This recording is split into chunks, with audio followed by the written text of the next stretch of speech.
यदि अहूँ सब चाहे छी कि माँ दुर्गा म्यूजिक आ ज्ञानू यादव के गीत सबसे पहले अहाँ तक पहुँचे तो चैनल के सब्सक्राइब कर बेल आइकन के दबावे ला नहीं भूली। Presented by माँ दुर्गा म्यूजिक मार्केट। अपना बारी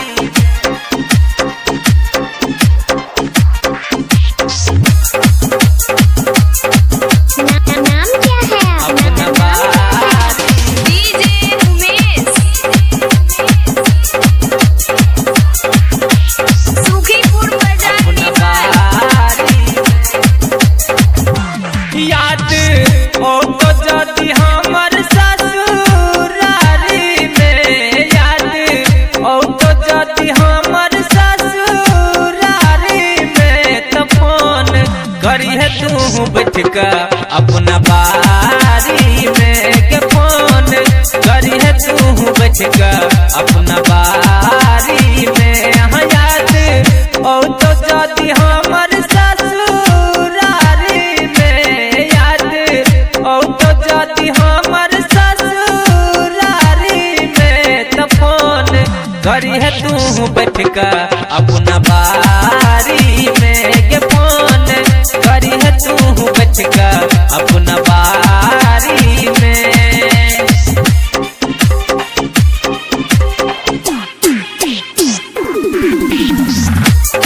अपना बारी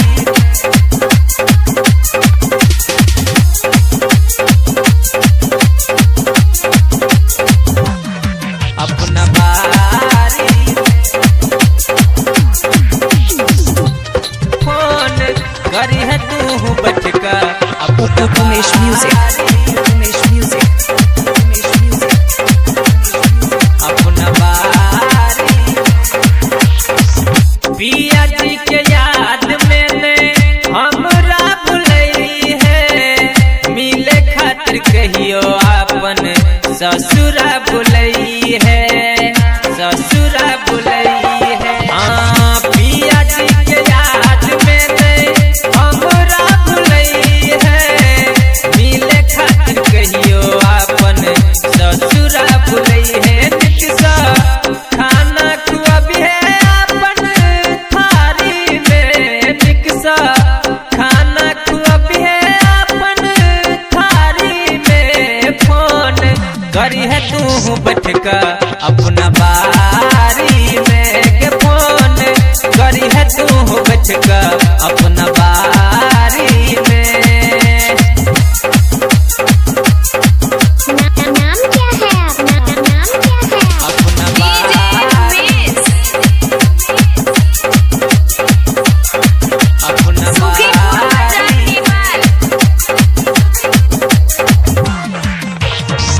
हमरा बुला कर चल जाय छै ससुराल के, छेले कुमारे ता करे छैले प्यार गे, करे छैले प्यार गे। हाँ हमरा बुला कर चल जाय छै ससुराल के, छेले कुमारे ता करे छैले प्यार। मिला अब छेले रोजे फूल बारी में, मिला आप चले रोजे फूल बारी में, के फोन करी है तू बैठ का अपना बारी में। हाँ फोन करी है तू बैठ का